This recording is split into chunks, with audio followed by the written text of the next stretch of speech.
We flew up the, what was it, the Snake River? Mm-hmm. Up the Snake River and did that, and then we flew up the Imnaha River, and then we flew up over the top of it and came back to the Port of Clarkston. Andrea was a little scared because she'd never been in a helicopter, but it was nice and smooth. It was cool to see the thing from the air.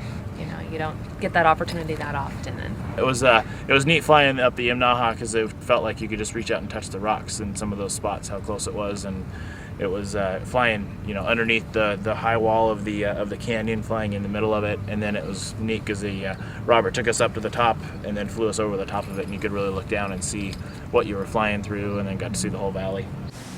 Yesterday we did the Snake River Adventures Hell's Canyon tour. It was the tour that went all the way up to the Kirby Creek Lodge, and then we took the boogie boat all the way up to the Hell's Canyon Dam. Unbelievable! It was awesome. It was nice because on the way up there they did a lot of talking about the history of the canyon, some of the early settlers, and some of the funny stories that helped develop the land. The guides, Nate and Eric, were great. They provided a lot of history and a lot of humor as you're going up there, and had a good time with it.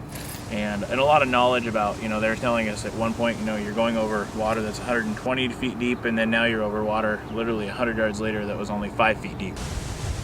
We knew we were going to get wet. We didn't quite realize how wet or when we were going to get wet. But it was the point where it felt like you were taking a shower quite a few times. Just yeah, definitely the front of the boat. The front of the boat. Yep. If you want to get wet, you got to ride in the front of the boat, and 100% worth it. Awesome.